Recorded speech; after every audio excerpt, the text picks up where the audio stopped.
Months ago, they even rejected a nearly $2 trillion COVID relief proposal by President Trump.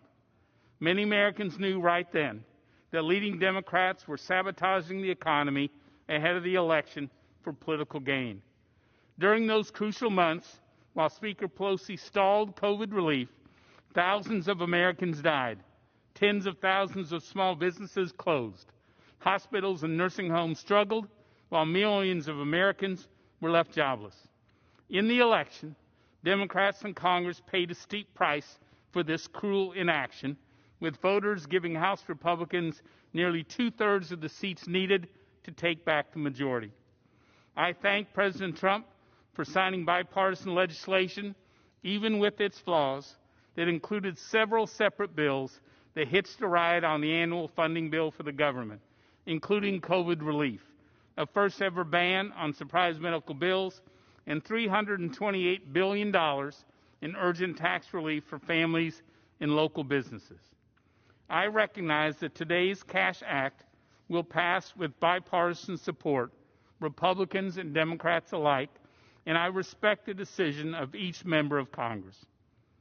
But for me, I worry that this whopping $463 billion won't do what's needed, stimulate the economy, or get the jobless back to work.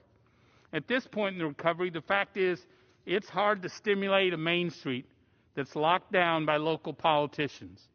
This won't help local restaurants get their workers permanently back, or hospitality and convention industries rehire their workers for the long term, and won't help get energy workers back on the job. Will this stimulate our local economies? Not a lot. What we know is that much of this extra $1,600 will go to pay down credit card debt, or savings, or even make new purchases online at Walmart, Best Buy, or Amazon. So rather than merely sending checks to credit card companies, this $500 billion could more than double the number of small businesses and mid-sized businesses getting PPP forgivable loans to hire their workers and stay alive through the recovery. It could make sure airline workers have secure jobs for more than just a few months, and do more to replenish frontline healthcare workers.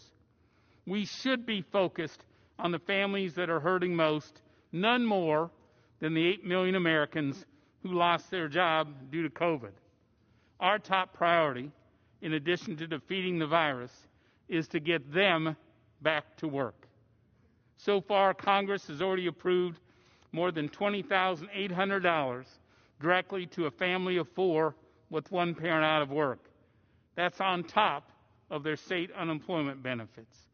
If we want to do even more for the jobless, this same huge amount of money today could give every unemployed worker from COVID and their employer a $50,000 incentive to return to work. With this huge amount of money, you could even give the bottom 90% of workers in America an income tax-free year for 2021, a full year where you go to work each day for yourself rather than for Washington. Can you imagine what a no-tax 21 would do for low and middle-income families, workers, and the local economy? Or we can simply hold this money back, not hastily spend another $500 billion we don't have, while we assess the impact vaccinations are having on consumer confidence and unlocking of the economy. There are a lot of ways to spend money, if that's the goal, but in my view, let's be smart about it.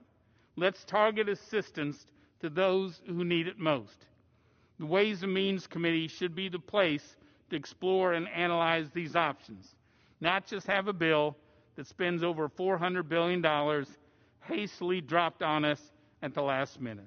I know, working together, Republicans and Democrats, we can do better to help people get back to work and truly help this recovery. I reserve the balance of my time. The gentleman from Texas.